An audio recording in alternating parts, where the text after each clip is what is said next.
Hello and welcome back to another episode of the Func Prog podcast with me, Christopher. Today my guest is Sashan Govender and we will be talking about F#, how to use functional programming in an enterprise application context, and why F# is such a good language for writing business application. Sashan had a background in C and C++ programming before he discovered F# in 2010. And he immediately saw that the language had a lot of potential. Right now he's actually working with F# full-time at Tab. And I think it's going to be an interesting episode. Welcome to the podcast, Sashan. Great, thanks, Christopher. Thanks for having me on it. Thank you. I just really want to have, just finding like-minded people is good. So and I guess what the big topic of today is going to be F#, and I'll see where that takes us. But just before we started this, you said that where you're working now, Tab. Yes, exactly. They are actually using F# in a large enterprise setting. Yeah, we use it for some of our key services. Yeah. But how your boss was the one who introduced? Yes. Yeah. So how did you want to know how he did it? Because I don't know, big enterprises, they're usually quite conservative. They see these big vendor names and everyone knows C# and Java, so why wouldn't they use those? Yeah, I think it's a combination of things. He's force of will. He's a very smart person. So but he's also very he's able to get his way. So he can push for things, and he's not afraid to be disliked. Mm-hmm. I think that's a very it's a good trait of his. Yeah, if you want to get things done, I think that's very quite useful, actually. I think a lot of managers kind of sort of play this game trying to be liked by everyone. And, you're not going to be hated if you pick Java. You're not going to be disliked if you pick C#. But at the end of the day, we pick it, we run with it, we deliver. Your stakeholders, your business, you'll get more opposition from engineers, but the business stakeholders... who just don't care about the code. They just care about the output that it delivers. They care about the end result. So as long as you're delivering, you can do it. I mean, you just got to make sure that you can deliver. And one of the things is, and also if you can deliver a significant project with it, then that's also very good. Because then it gets used, it gets adopted. Other systems depend on it, and the group I'm in at the moment, we have it's basically an event-sourced hierarchy engine that's done in F#. Yeah. So it does a lot of the handles a lot of the fixed odds betting. So. Yeah. If the system works and it can deliver results, I guess then they don't care if it's written. They don't They don't care. The only people who care are your senior lead tech Java engineers who are just familiar with Java and they don't want to learn anything, or the sort of people who have been in the organization for 20 odd years and they aren't interested in learning anything else. So you get resistance from that. But from a business perspective, they don't really care that much. Yeah, and I mean it's not like the end user cares either. Exactly. It's I really like this app, but you can really feel that it's written in C#. It's it has that C# flavor to it. All over. No, they don't care if it's written in COBOL or just as long as it works, right? That's right. Yeah. Yeah. Yeah. There's an interesting thing you said as well, like, you know, the fact that I guess it's sort of kind of thing to cover your own behind as well. Like, you know, if no one, like the saying goes, like no one ever got fired for buying IBM, for example. Yes. Yes. Yeah. So people will make choices. Managers will make choices based on fear a lot of the times, and that's not really our approach. It's not really the approach I want. It's not my manager's approach. He always says to me, like, don't make choices based on fear. Yeah, that's a good philosophy, actually. Yeah. Yeah. So life wisdom, actually. Yeah. Yeah. Yeah. So, and I think a lot of technical decisions are just based on fear. Like you talk to a lot of engineers and they say, "Oh no, we choose our tools because it's the best tool for the job." And you look, and it's like, well, you point out to them that like F Sharp's had async for years before Go, and you point that out as a fact. And it's like, why didn't you choose that? You know, why didn't you? It doesn't make any sense to me. Yeah, have you read this? There's this great book. I think I brought it up before on the podcast. Like it's called like Crossing the Chasm. Crossing the chasm? No. No. So anyway, it's like it's a book about technology adoption, and it says that like, you know, the early adopters, they usually approach technology choices this way. Like, you know, what is the best technology for me? Yes. Like, you know, given these constraints. Yes. But the book hypothesizes that the majority of, like, you know, the late adopters, the laggards, like, or, you know, the late, like they make choices depending on like, okay, what is everyone else doing? So I see. Yeah. I think there's a lot of truth to that.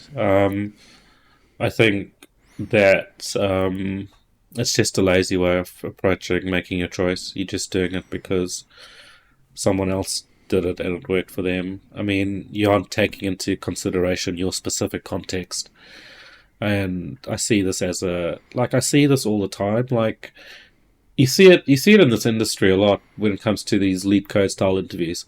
So the pioneers of that were like Google, Microsoft, etc. They all lead coded. They all did these like lead code interviews. Yeah. I mean, because they did that, every other company had to do that too, because they were like, oh, we want to be like Google, so maybe if we did this. But the thing is, it only works within the whole context of Google. Like Google has the people, it has the infrastructure to support the style of interview to make the interview a pleasant process for an individual who's going through it.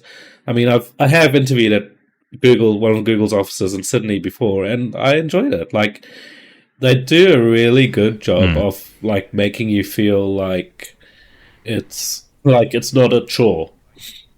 But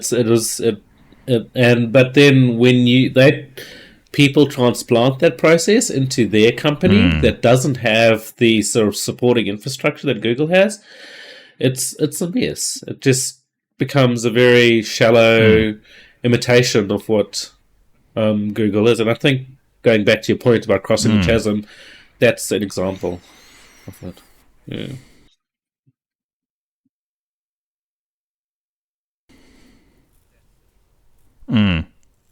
Yeah, and I think there's lots of examples of this. Like, if you think about Kubernetes, for example, or like, you know, I mean, that was a system that sort of evolved out of Google's need to like orchestrate a fleet of like thousands of servers.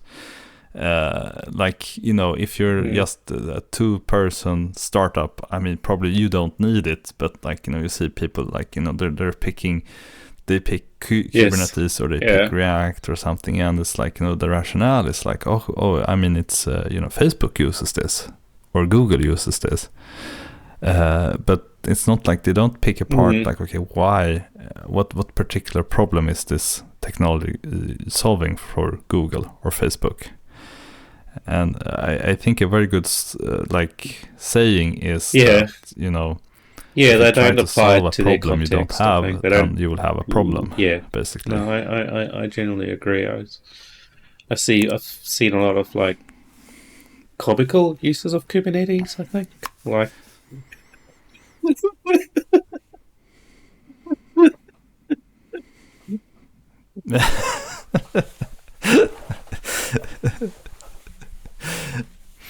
Yeah, I mean, it's one thing. Like, you know, I know, like, It's for your read personal someone, blog. like, you know, who's like, oh, You can I'm do that running my for your personal blog educational on reasons, I Kubernetes. think. I mean, fair enough. I think they sort of, Yeah, yeah, yeah. I think they were, like, you know, for them it was more like a kind of like a fun challenge. Like, okay, like, how sophisticated can I make this thing?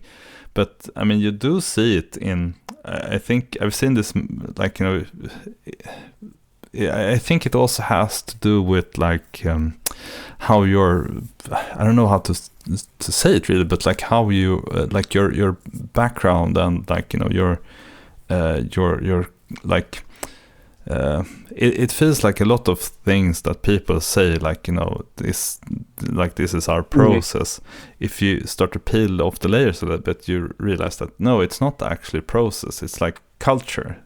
It's like, you know, when someone started at, say, like, you know, they started their career at like a big company, and then they learned how to use Scrum, and then they sort of, like, you know, okay, oh, they learned that, like, okay, this is how you manage projects, and then they go on to the next job, and then without really examining this, they just use whatever they were using at the previous job. yes, Like, you know, oh, that worked well enough. Like, yeah, yeah. So you can see that it's sort of like it's very easy to perpetuate these things. Like, at the previous job, I used Java. That makes sense. Or like Java is the thing I know, so let's use Java again, etc. Yeah. Yeah. But I mean, Sasha, you had used like a bunch of other languages prior to discovering F#. So, like, Okay. maybe you can tell us, like, okay, what are these benefits? Like, if you let's compare, like, you know, I mean, why would you use F# instead of like C#, for example? Like, one of the reasons, you can keep it to the .NET I think platform, it's probably one just of to the make it reasons even easier. people struggle with F# is immutability. I think if you're used to writing program in an imperative language, using a language that's immutable is a challenge. It's one of the things it's one of the hurdles people have, and I guess it keeps people from adopting the language. But it's also one of the reasons you want to. So when you're writing concurrent programs, then immutability can work in your favor. Yeah. You don't have to worry so much about locks.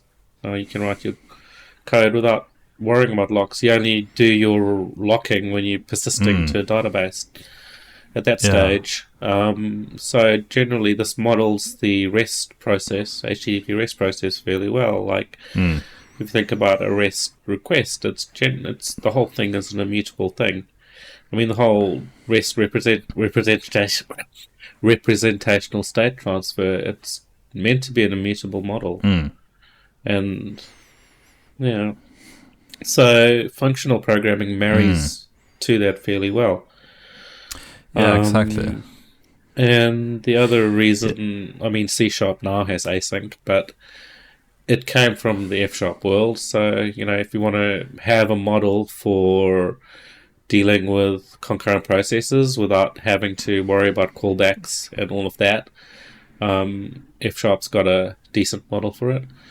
I know Erlang has its actor model, and Go has, I think Go's based on CSP. They get but Tony Hoare's work, CSP is what I'm referring to. And I think, I guess with Go, like, CSP technically is probably a better model. It's more, I think it's more fine grained. I'm not too sure, but then with the rest of the Go language, I've never been a never been a big fan of writing if not null or whatever jazz they have to do to make sure that they're checking all the errors. Like, it's just insane. Like, you can get that for free in F sharp, or like just with I think there's the F sharp error results Yeah. toolkit that just binds. You can use that computation expression, the result computation expression, and get that out of there for free.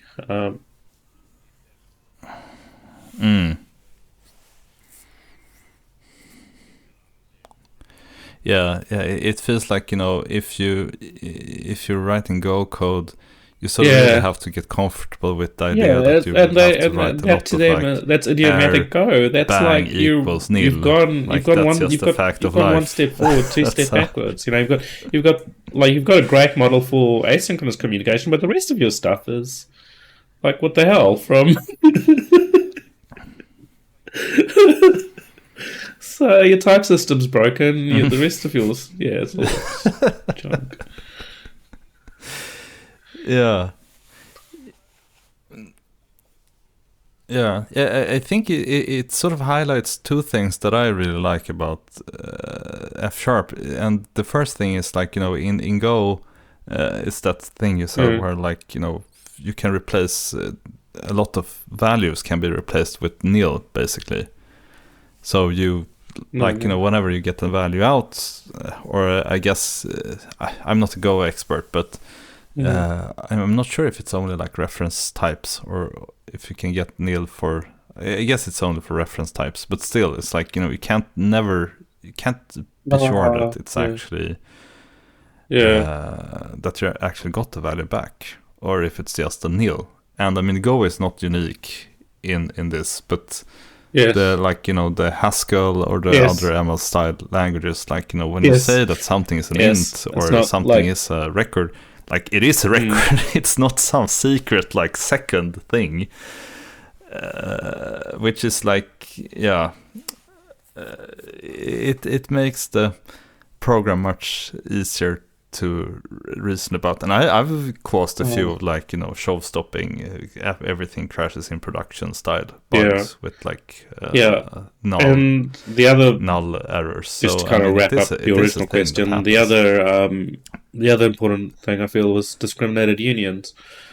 I think, like, it's a great feature of the language. It allows you to model a business domain very, very easily. You can, like, the great thing about F sharp is you can pretty much write a file, call it types, and describe the business domain using F sharp types like records and discriminated unions. You can show that to a stakeholder, and they can understand it. They can say, "Oh, this is what you're modeling for me." So I think that's one of its strong points. It's pattern matching, ability, and obviously the checks it does on the discriminated unions the compiler will do for you to make sure you've checked every case.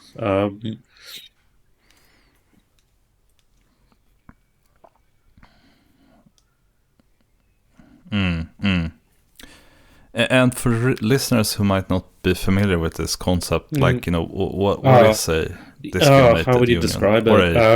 It's basically a choice between. Sometimes called. You can choose to be one of these options, and the options are listed below, essentially. But you can't be a mix. You can't be a mix of them, and that's essentially what it is. It's different from a record type, which is more like an AND, I guess, an AND type, if you call it. Yeah.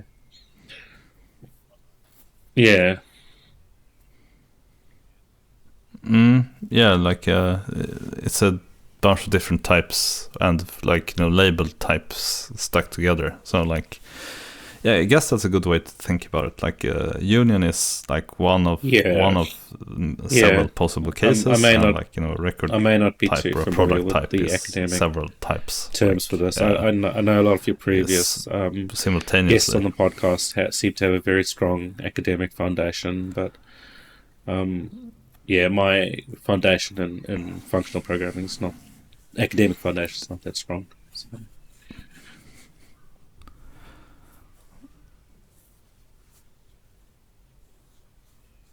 Yeah, but it's like I think the one thing I would like to highlight is that, like, you don't really need any academic, like, I mean, the one thing I would really like to bring home is that yeah. I mean, No, functional programming I agree, has, and pragmatic like for me real that's world important benefits. It's because not just some like ivory tower stuff, right? I would like other people to also have, happy, productive working lives. Like I don't like I want there are a lot of people in these enterprise jobs who are at some level suffering. Yeah. Sounds weird to say, but they're working with shitty languages and on shitty code base, and Yeah. it's not fun for them. And you're doing it 8 hours a day. It's like, Yeah.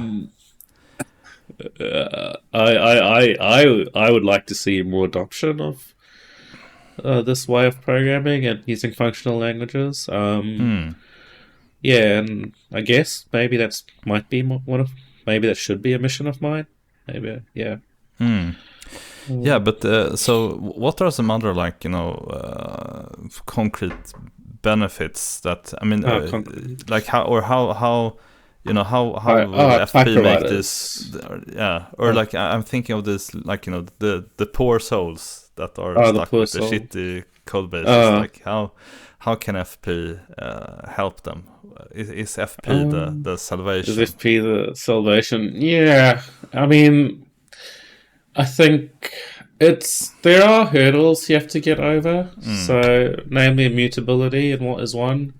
People aren't used to that.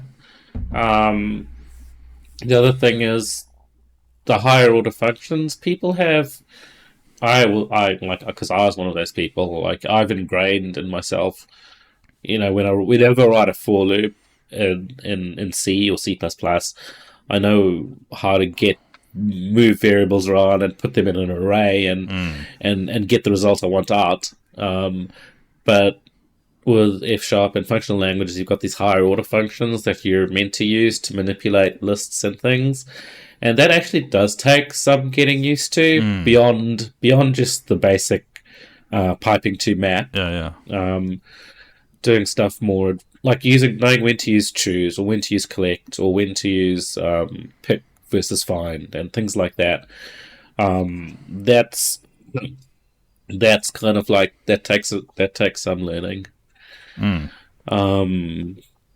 So and how can it benefit in terms of like, because F#'s strongly statically typed, you just get something that works like a lot of the time. I find that with the code we write, we don't have to spend a lot of time running it to make sure it works.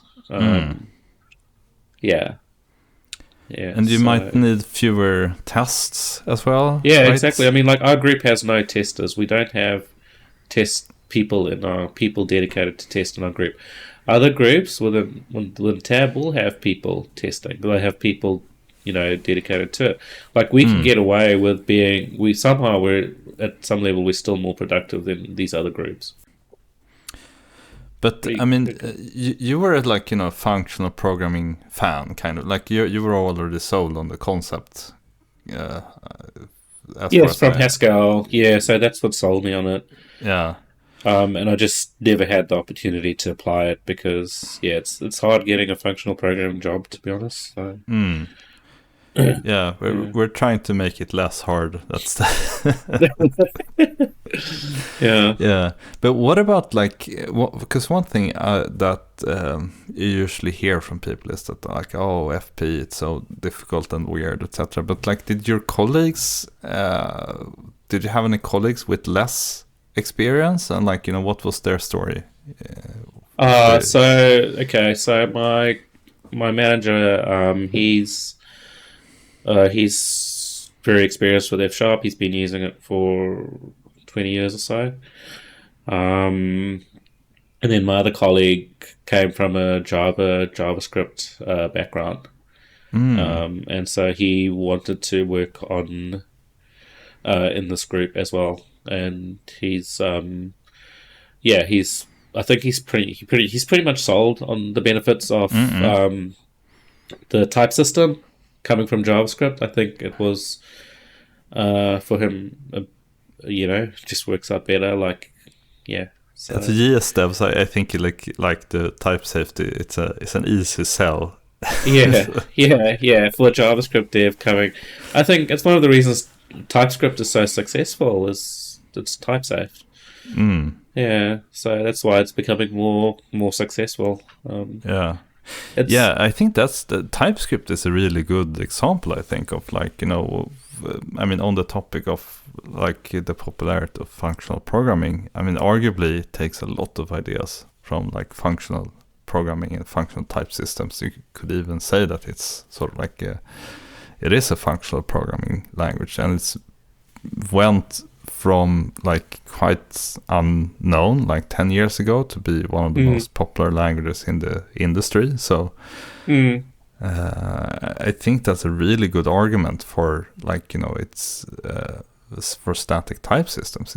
They work. I think so. I think like, I don't know. It's like I want to like dynamically type languages, and I did use Python a long time ago. And I did like it, but then I got to a stage where I'd written a big Python program, and I had to look at it 6 months later and refactor things, and I was like, how do I do this safely? You can't. Yeah. Unless you've got a battery load of tests. And I want to like closure. Like I watch Rich Hickey's talk, and it's amazing. He's a brilliant speaker. And to be honest, it's not the parentheses that puts me off closure. It's the dynamic typing. I think we had the PES, like a closure guy, on a couple of episodes ago. I listened to some of that. Yeah. And I think, like, both have their strengths and weaknesses, right? But I think one thing that no one will actually argue with is that, dynamically typed languages, they sort of you have to sort of have a bit more personal discipline, I think, to make it work for you.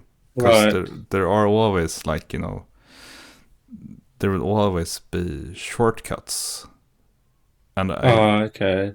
Yeah, because for example, in Clojure you can have types. For example, you can have type annotations, but you don't have to. It's like, So every time you're giving someone the choice of like, it's sort of like, I really love candy.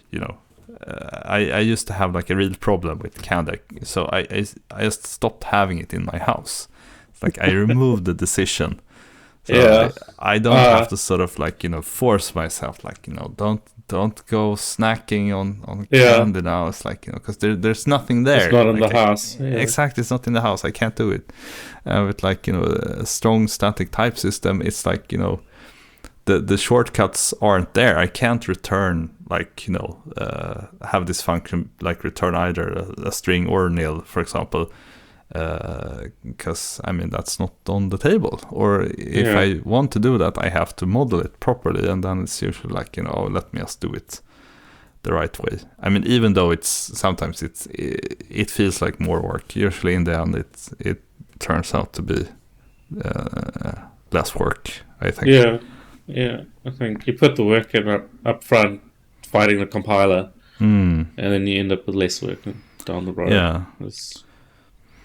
Also, like you said before, like modeling your domain, I think that's another strength. Yes, it's like really expressive. I think if you've read Scott, I don't know how I say his last name, but Scott Washington, I think. Well, yes, he's a big DDD guy, and his I try and apply that in my in the work I do.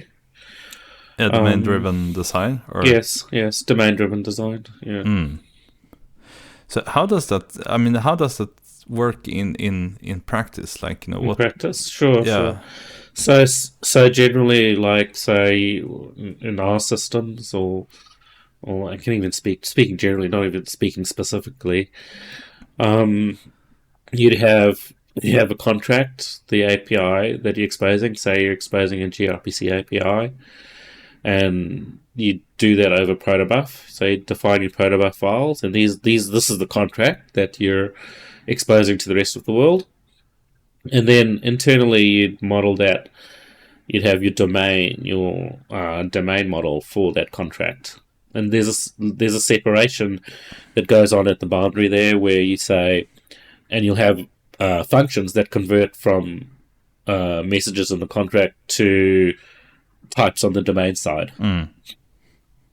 So that's how we handle things. And then going back from internally in the domain to the contract, we have a set of functions that do the inverse. But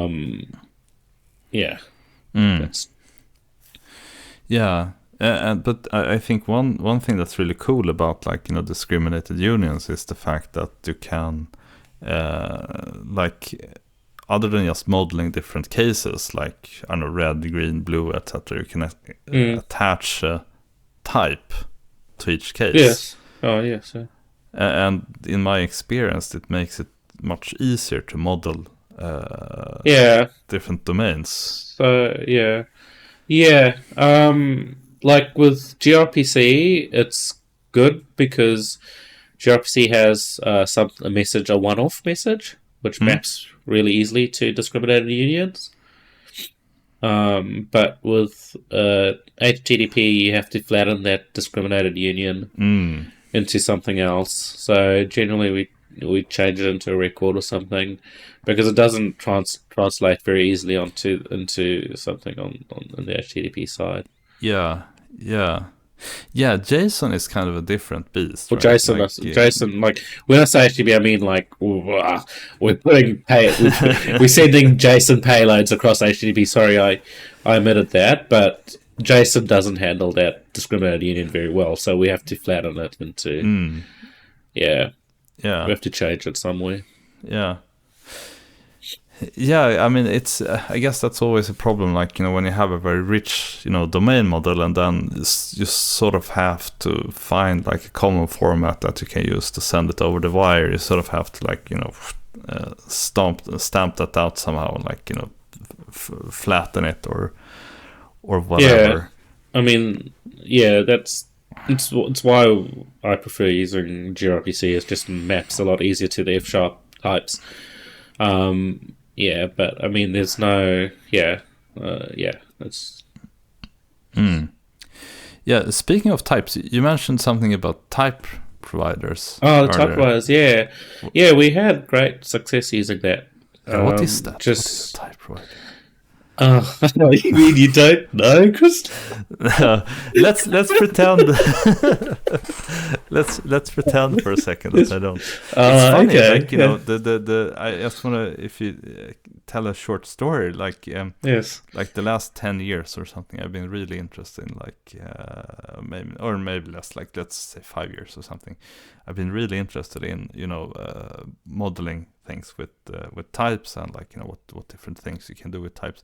And what actually got me started on this was I just read a random tweet by some guy who said, he mentioned something about type providers, that you can sort of do this magical thing with F#, and I was like, what? Are you kidding me? Is this for real? So I mean, and that's sort of what got me started on this whole I don't know, functional programming thing. Oh, okay. So what are type providers? They're these magical things that let you so if you've got some unstructured data, I should say, like XML or JSON, and you want to bring that into your program, you point the type provider at an example of it, and it will generate a type for you based on what it infers from that XML document or that JSON document. So, and you'll be able to use your IDE to dot into the various sub-levels of that type system and just get stuff out of it. Get values out of it, or set values. So all you have to do is give the type provider an example, a schema if you have a schema, or it can infer the schema from an example. And we've had we've had good success using it just to simplify a lot of our code when using a third-party vendor API. They only had examples of XML examples and no real schema, so we inferred the types that we needed in our side Okay. from the examples. Yeah, and that's Uh, so that's one of and does yeah. it work? I've actually never used it that way. I've only used it with like, when you have an XSD, for example, that you get, but so you can take like You can take random an blob example. of XML and it's Yeah, like, exactly. okay, You okay. don't. Yeah, so it's not ideal, right? I mean, obviously, like then what ends up happening is that you end up talking to your vendor and saying, look, you end up fixing bugs in their code Mm. because their example isn't complete or they haven't provided the schema. Like, I mean, yeah. So yeah, but you can do it from an example as well. Mm. Yeah, that's very Um, interesting. And I mean, you can do it with like, you can have like JSON data sources. You can even have it like infer the SQL. schema, yeah, from an SQL database as well, which is Yeah. like really freaky. But then I think the database has to be like it has to actually connect to the database when Yes, it does. compiling. It has to be at runtime. So yeah, all of like you need that data there accessible either on the file system at compile time or like the IDE, the INIDE or whatever you're using in your IDE has to be able Mm. to pull it out into the type provider. So there's a runtime component to it. Mm. Oh, sorry, a live data component to it, I should say, that needs to be active while Mm. your compiler's going. Yeah, yeah. Yeah, that's I remember there are some other like caveats as well, like it's hard for the compiler to sort of like aggressively like optimize this code. And I mean, it's not a silver bullet, Possibly. I would say, but it is a really cool feature, especially like if you want to bring up something like rather quickly, and like rather than having to like trudge Mm, through like an XML stuff by hand. It's yes. like you can't say like, oh, here's my schema. The data, it looks like this. Like Yeah. just create the types. Yeah, I mean, the thing is, you'd be creating those types manually yourself based on whatever XSD you got given from a vendor anyway. Mm. So you either go down the road of like manually building your type system to match that XSD, and so you can, make calls to their API, Mm. or you can just tell the type provider to do it for you, and then you can make calls to their API without thinking too much about that. Mm. Yeah, it's like it just works Yeah, as if by magic. yeah, Yeah, no type providers are really really cool. yeah.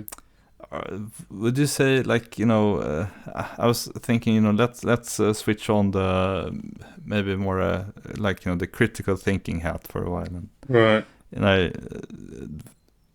is there anything bad you can say about F sharp? Bad. Mm, uh, well, I guess, having the async's a bit bad in the sense that you tend to have it everywhere. This is Mm. one of the places that the CSP model, the Go model, does better. But that's one thing. Mm. You end up writing your code, and every single function down the chain is an async block within an Mm. async block, and so on. Yeah, because in Go, like it doesn't functions.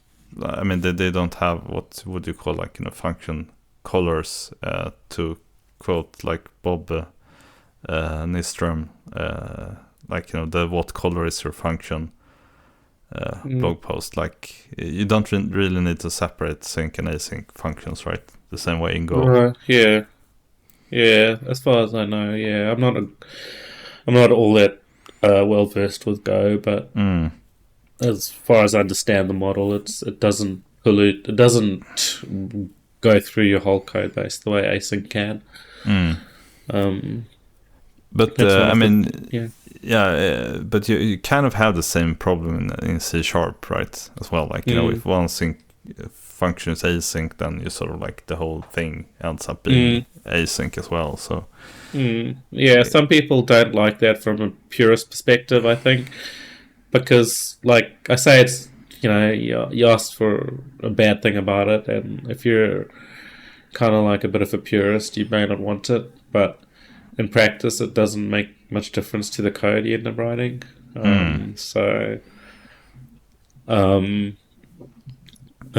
else is a negative about it? This thing compared with. Yeah, I think like compile times could be better. Yeah. It's it's not. I don't know. I haven't really noticed. I think Rust is fairly Rust. Oh, Rust startup is very quick, but that's just the .NET. .NET run tends to need to warm up a lot. Yeah. I haven't worried too much about compile times. It hasn't bothered me too much. But I think at least it feels like the C# compiler is a bit faster. Okay. But it does, like one thing we haven't really mentioned as well. That is sort of one trade-off that you kind of have that you can make or have to live with is the fact that in F# you rarely need to specify your types. Oh yes, I didn't mention that. It's kind of like a bit of a blessing and a curse. I sometimes like having the types there because it's easier to read what's going on. I just need to know. I find I need to know what the type of the thing is. So mainly because I just want to see what I can do with it. It's like what functions I can apply to it, or what modules I can use with it. Or So do you usually annotate your function arguments, or? No, I wouldn't. Only unless I need to help the compiler generally. Like, most of the time, I just use the IDE to tell me what that type is under my cursor. Yeah. Yeah, if you have a record. But I can understand, like, if you're doing if you're doing programming with Art in IDE, like you're just using Vim with no plugins or something like that. It's going to be difficult. I think that's probably a con of the language. I mean, I remember trying OCaml about 15 years ago, and like without any plugins or anything to help you, it's quite it can be hard. Yeah, that's kind of tough, like because then I mean, of course, you can still annotate the types if you want to, but yeah, like people, like you said before, if you don't need to, a lot of people will follow path of least resistance. Just don't do it. Yeah. Yeah.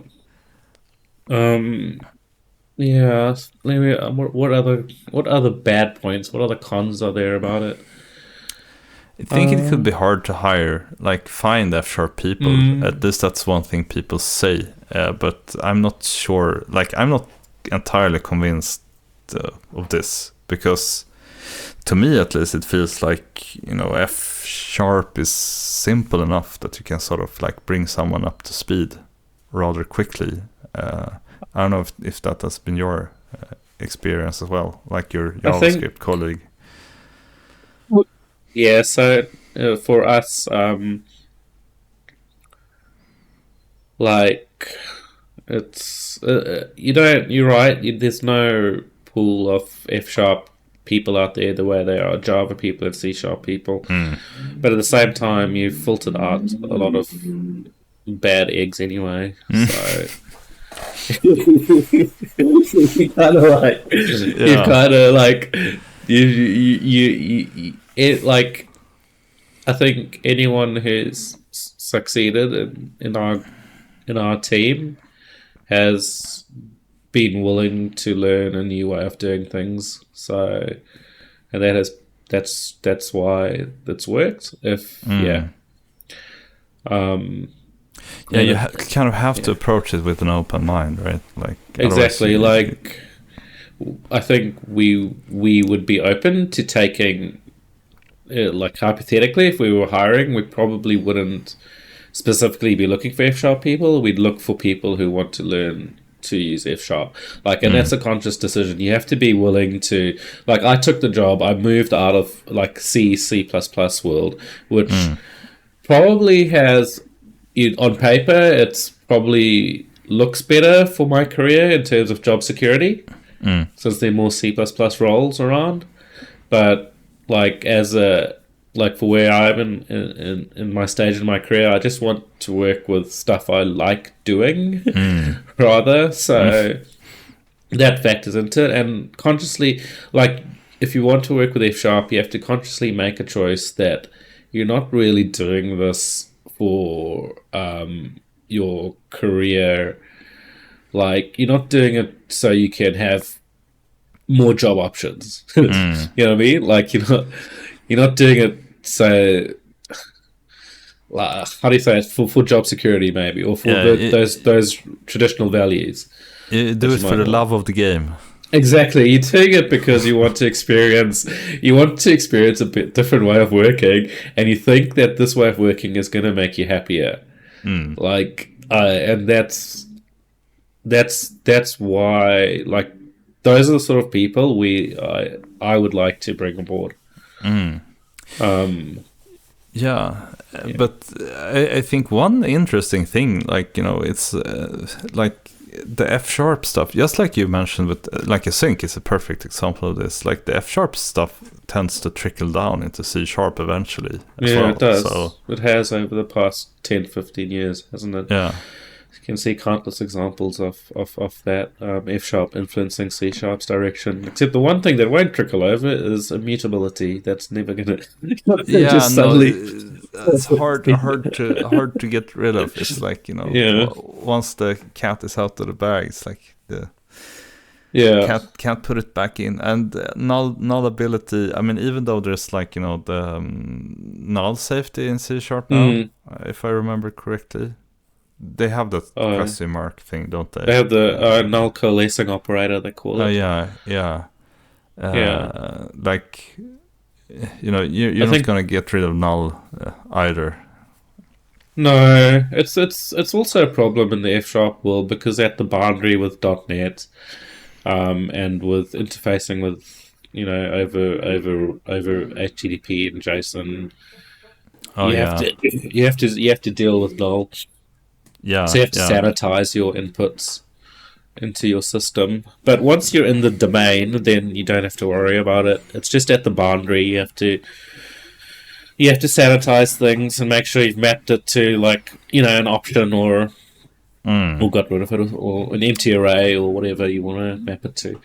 Would you agree with saying, like, you know, if you like F# is really, like, is it a good choice for enterprise software development?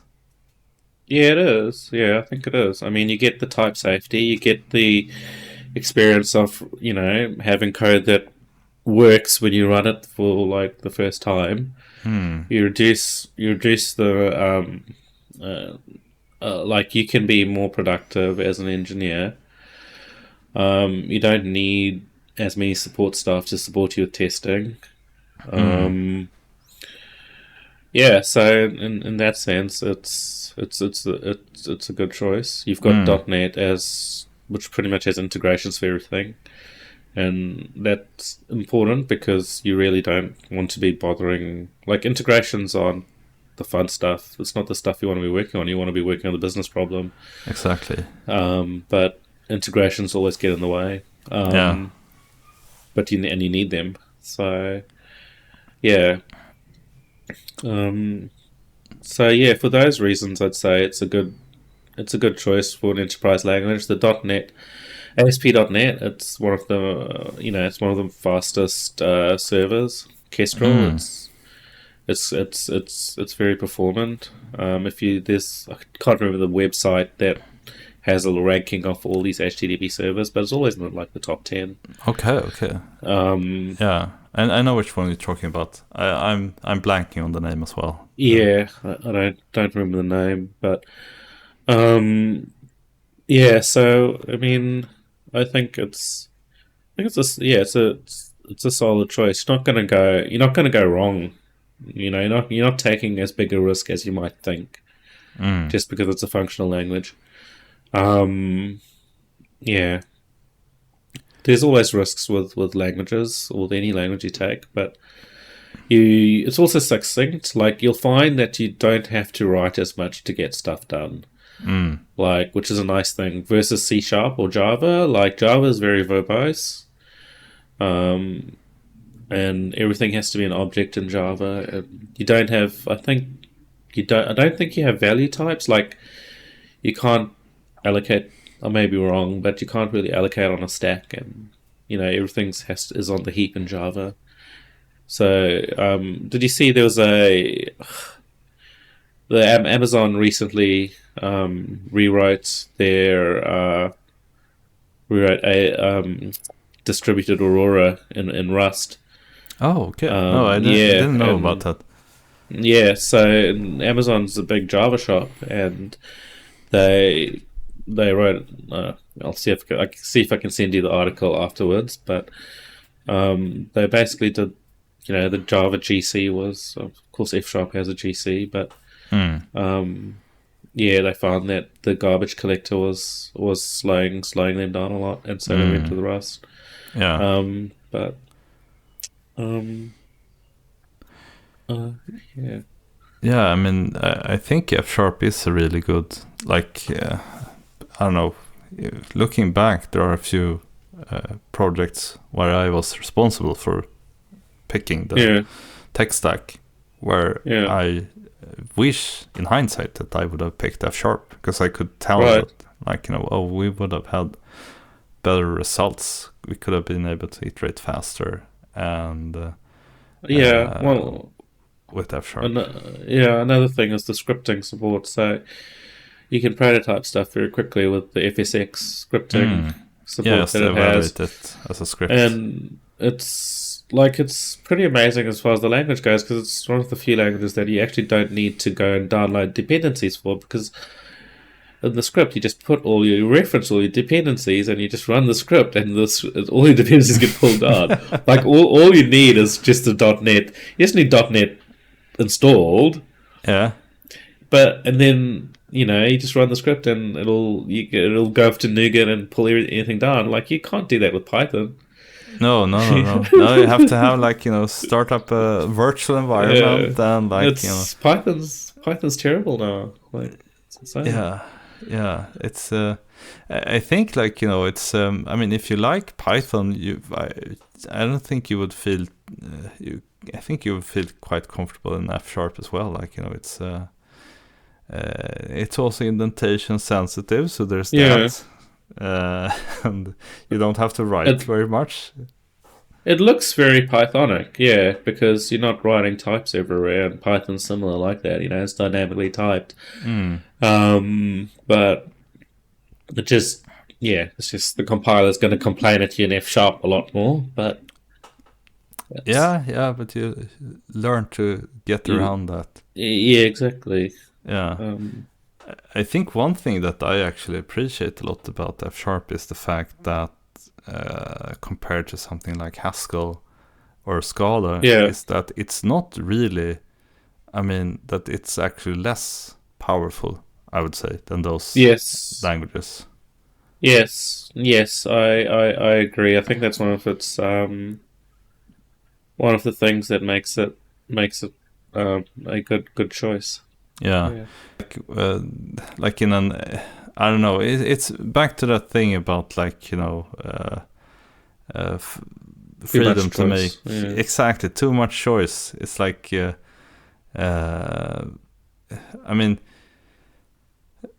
Haskell you can also really write completely unmaintainable code. It's like just enable enough language extensions and you have something like that a handful of PhDs in the world can understand. Kind of. And I feel like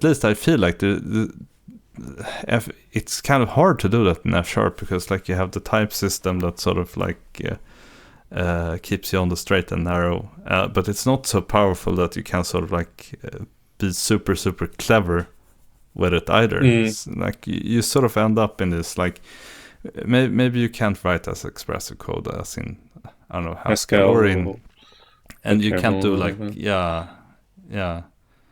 No, I agree. I agree generally. Like sometimes I wish I could be more expressive with the type system, and I sometimes wonder what generic algebraic data types are.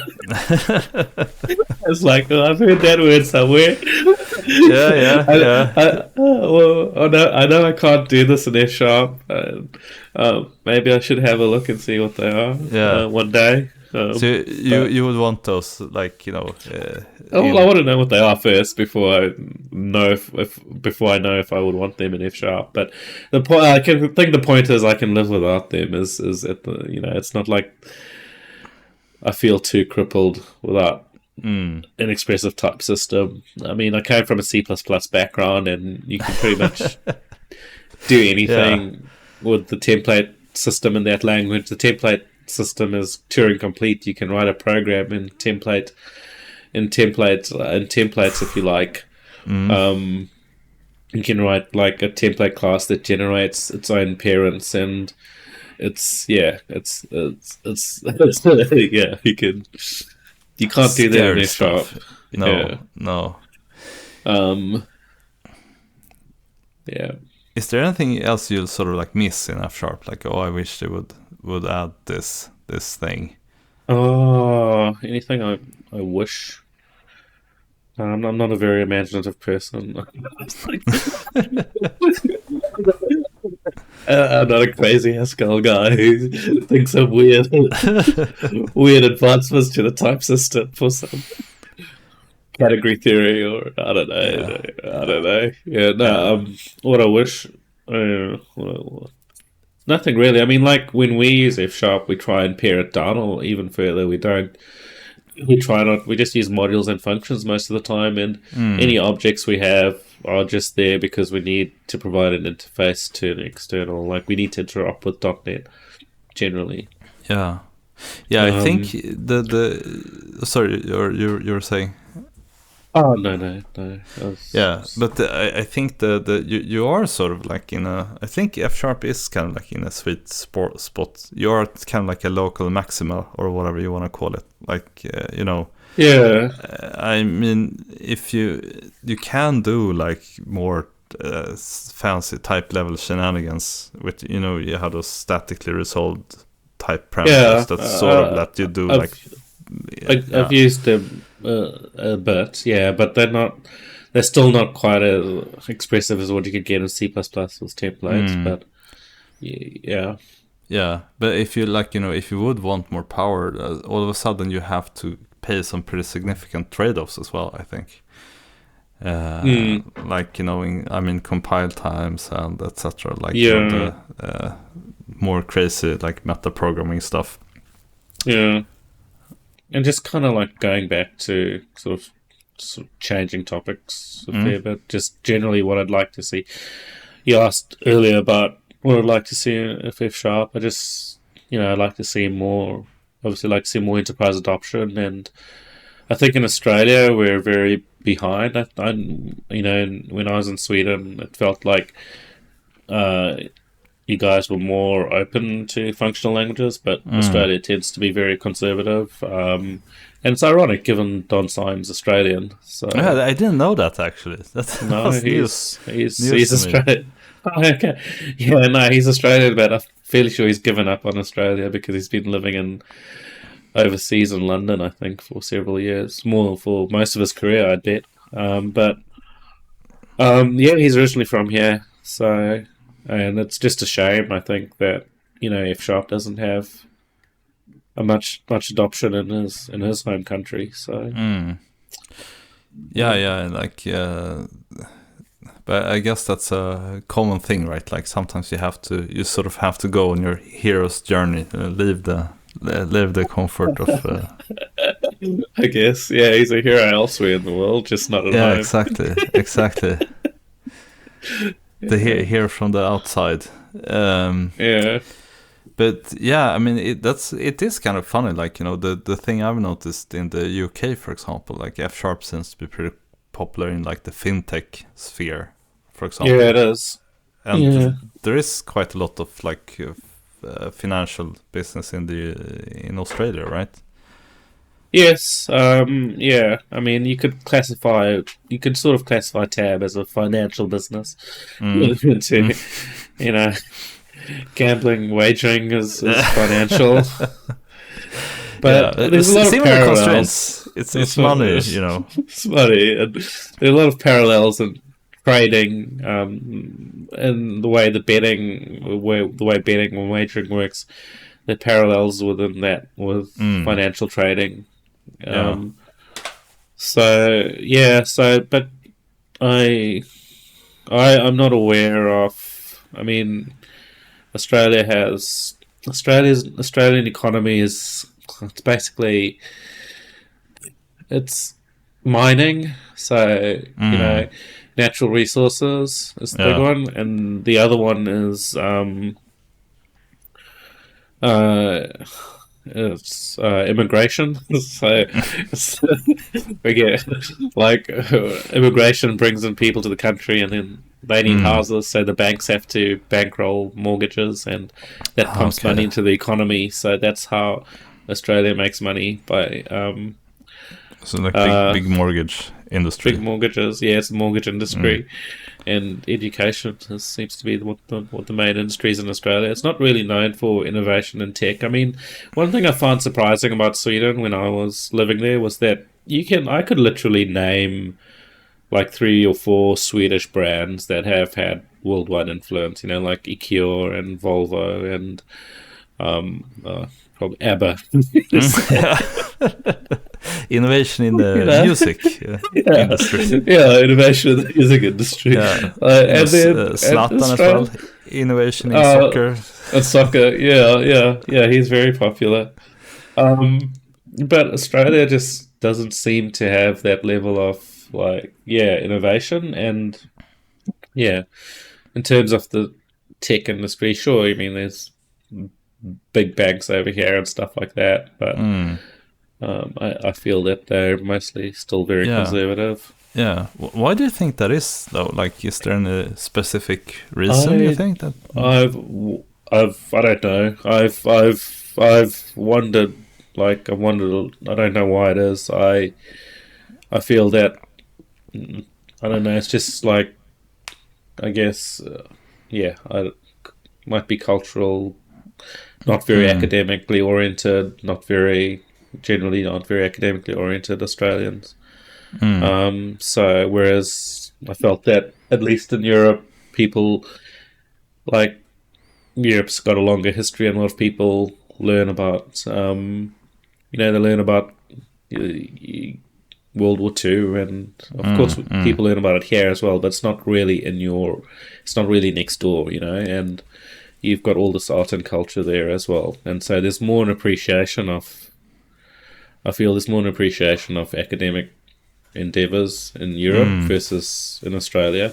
Yeah, that might be. And and I think that carries through into the business world as well, into the enterprises.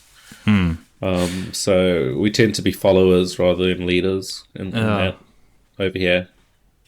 Yeah, I guess there's there's always this like attracts like effect, because and it could be just sometimes when I think about this, I'm thinking what's maybe it's just like random chance that things turn out the way they do.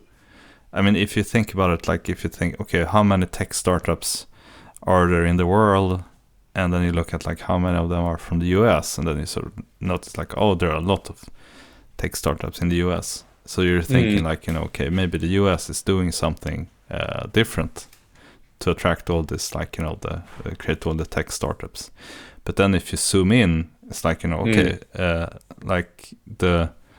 the most of the tech startups are on the West Coast, So is the West Coast doing something different? Then you zoom in again, and it's like, okay, the most of the tech startups are in like Silicon Valley. Like, are they doing something different too? And if you start to pick this apart, maybe like, well, maybe it just happened that, there was a bunch of tech innovation happening in Silicon Valley, and then the tech innovators moved there. And I mean, maybe that's probably it. Yeah. I think that's I think, I mean, you can't do things. I mean, one thing I was thinking about is that, in Europe there are a lot of countries that have like really hard regulations and rules, etc., that sort of make it a headache to start a company. Like here in Sweden, it's very, very easy. Like basically you can just go online and you make a cash deposit in a bank, and then like it's you can do it in a few hours. Like a few hours later, you have a incorporated business, and you're like you're off to the races. So I mean, I guess that's one thing you can do to sort of, but you can't. How can I say? You can plant seeds, you can sort of like till the soil, but you can't force things to grow, I guess. Yeah, no, exactly, you're right.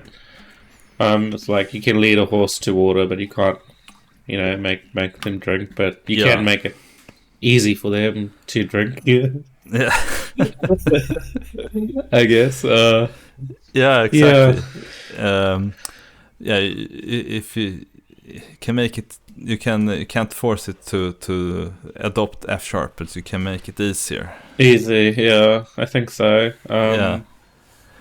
One more question that I was curious about, like about the speaking of monads and things like that. Do you have any special strategy for handling I/O in your applications, like external dependencies and stuff like that?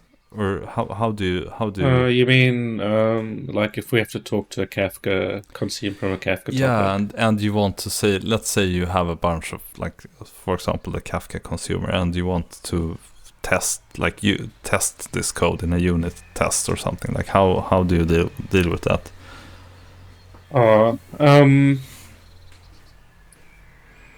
We one thing we could our systems at the moment, we'd run the Kafka topic we'd run Kafka in a container and write to that container and then read from the container in our application, essentially. And then when reading, we don't do I don't do anything special on the I/O side. Like other than treating it as an async sequence. So that's one thing I've learned to do while working here. So you wrap the thing in an async sequence block, and you've got this infinite sequence that you pull from when you want to read from the topic, essentially. And it looks like a data structure to the rest of the code that's just passed around. And so if you want to test this, you could, for example, inject your own you could replace that, because async sequence is parameterized via a type, like every async, right? So you could just replace it instead of using the Kafka consumer. You replace it with whatever you're mocking, and you'd be able to push that through into your code. You'd replace that Kafka consumer with a mock consumer, is what I mean. And, because to me this feels like one of the things that is sort of like an unsolved issue in when doing FP in the industry. Like it feels like in C# or Java, like you feels like they sort of settled as dependency injection as the way to create like testable systems. And I mean, I've heard of several people using a similar approach as well. Like, you know, if you have a system that is kind of event driven, you can always test it by just switching to a different, like an in-memory event source, for example. But then there are other people who use, you know, they use the monadic. They have their own like monadic I/O, so you're sort of like doing things as if you were programming Haskell. But then you can, you know, switch out the interpretation to like. I mean, I guess it's sort of like dependency injection, but the other way around. Like instead of accepting a like dependency injection container, you return a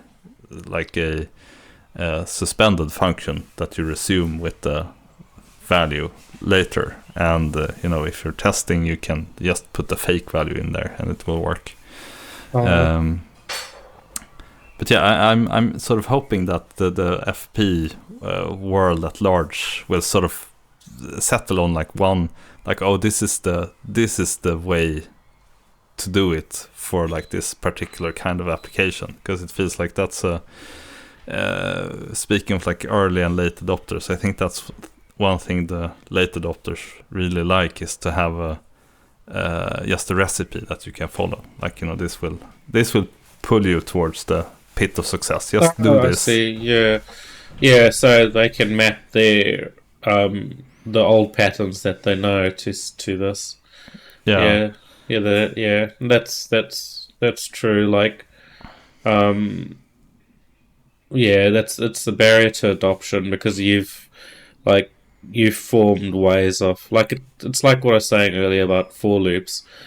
I know how to use a for loop, and I know how to get values and manipulate values, and then I had to relearn how to use higher order functions to do what I would normally do with a for loop. So yeah, having a mapping or having like a guide that maps for you how to do these things in this way, sure, that's that's a good point. So, yeah, because like, you know, one thing you don't want to tell people is like, it depends, you know, just pick whatever. Yeah, it's better to just have some sort of guideline, I think. Especially if you want them to adopt what you're doing. I mean, it depends. It's good if you're being academic, I guess, and going down that road and want to have a robust academic discussion over like pipes and whiskey and whatever. Exactly, like, you know, in your tweed shirts, and like, you know, writing latex papers. Yes, that's right. Yeah. Oh well, okay. I think we're running out of time, unfortunately. But I really enjoyed it. Thanks, Christopher. Yes, thanks a lot, Sasha, for coming on the podcast. And as a final thing, like, how would you get started with F#? Like, what's a good way to, if someone wants to get their hands dive into F#? I think, you know, how did I just download the .NET library and, you know, install, if you're on Windows, install WSL. Again, you could directly program on Windows, of course. Then go to Scott Lashin's for F# for Fun and Profit. It's probably the best free resource out there. That's probably the best free resource, I think, as well as Don Syme's Expert F# books. Okay, that's a good book. Or yeah, that's definitely a good book, and it's good for learning about async and threading in .NET, I think. So, but yeah, it was great having a chat with you, and yes, thanks for having me. Thanks again for coming on the podcast. It was great to talk with a fellow F# developer. Yes, I did not realize. I did not know you were an F# guy. So yeah. It's good. I do a bit of everything, but like, you know, F sharp is, you know, that's what brings home the bacon. All right. Yes. Well, thanks again, Sasha. Well, and have a good rest of the day. Yes. Have a good night in Australia. Thank you.